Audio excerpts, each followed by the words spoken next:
Okay, welcome to Site 6. If you think about the last site, that was on the edge of Queen Street, on the edge of Northern Hay Gardens. What you'll have done now is walk down Northern Hay Street, down towards the River Exe. What we see behind us here is the dip in which the Long Brook actually flows. You can't see any sign of water though, because as we said earlier on, it was culverted in the middle of the 19th century.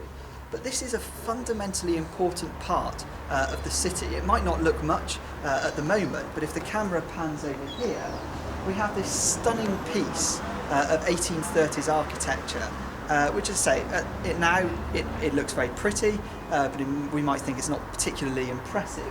At the time, it was revolutionary. This sort of wrought iron bridge actually allowed people, and more importantly goods, to make a much easier trip from outside of the city to the north. And you can see St David's Hill and just how high up it is in the distance there.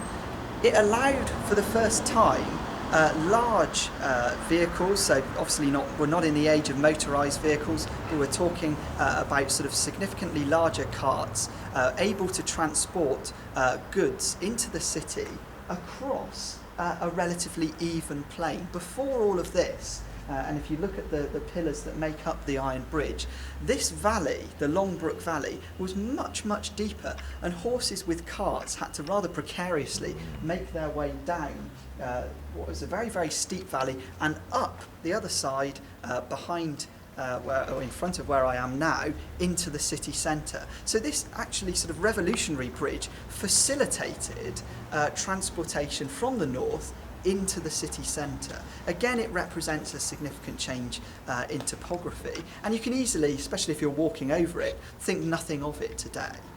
We also, if the camera pans around to the wall, see again this classic, what's locally known as trap, this basaltic, very solid